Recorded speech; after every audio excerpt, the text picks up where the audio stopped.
మనం చేసేది ఎర్ర గుమ్మడికాయ పాయసం అండి. ఇది మామూలుగా అందరు చేసుకుంటారు, కానీ అంటే యోగా ఫుడ్ ఇది మాకు. దానివల్ల దీన్ని కూడా చూపిద్దామని తయారు చేస్తున్నాము. ఫస్ట్ ఒక గిన్నె పెట్టి దాంట్లో 2 గరిటెలు నెయ్యి వేయాలి. నెయ్యి వేసి దాంట్లో గుమ్మడికాయ ముక్కలు ఇట్లా సన్నగా కట్ చేసుకొని ఆ ముక్కల్ని గిన్నెలో వేయాలి. నెయ్యి కొంచెం కాగినాక ఇలా మెత్తగా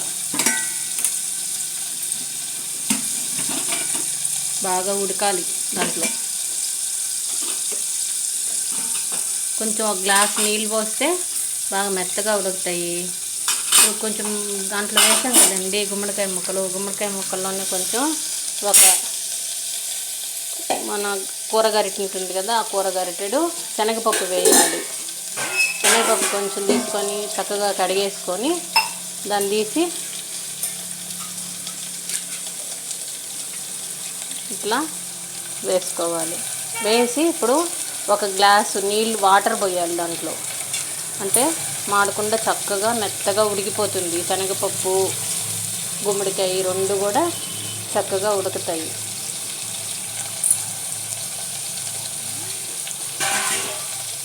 చూసారు కదండి, ఒక గ్లాసు వాటర్ పోసాం మనము.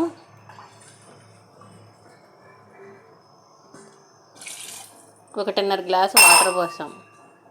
ఏమంటే అవి 1.5 కప్పు వచ్చాయి. 1.5 గ్లాస్ పోసాం. ఇది మెత్తగా ఉడికాక దీంట్లో బెల్లం వేసి కొంచెం పాలు పోస్తామండి. ఒక అర గ్లాసు పాలు పోసుకొని యాలక్కాయలు అవి వేసుకొని పాయసంలాగా. ఇప్పుడు బాగా ఉడికిపోయిందండి గుమ్మడికాయ. చూడండి ఇట్లా బాగా మెత్తగా అయిపోయింది. శనగపప్పు ఉడికిపోయింది, గుమ్మడికాయ కూడా ఉడికిపోయింది. ఇప్పుడు బెల్లం వేయాలి.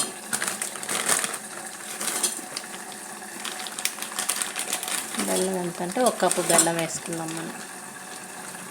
1 కప్పు బెల్లం బాగా దాంట్లో కరిగించాలి. కరిగించి ఇతల పక్క మనం ఒక అర గ్లాస్ పాలు చక్కగా వేడి చేసుకున్నాము.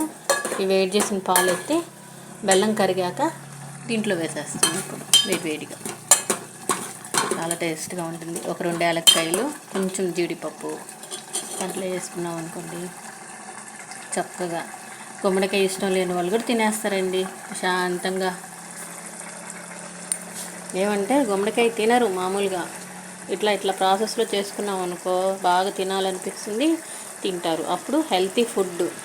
ఇలా ఎందుకు వెరైటీగా చూపిస్తున్నామంటే మనం ఆరోగ్యంగా ఉండాలి అని అంటే ఖచ్చితంగా ఇలాంటివన్నీ తినాలంటే దాన్ని ఏదో ఒక రూపంలో మన శరీరంలోకి పంపిస్తేనే మనకి ప్రోటీన్స్, విటమిన్స్ అన్నీ, కాల్షియం అన్నీ మొత్తం కూడా మన శరీరంలోకి వెళ్ళాలి అని అంటే మనం ఈ విధంగా ఏదో చేసుకొని తినాలి.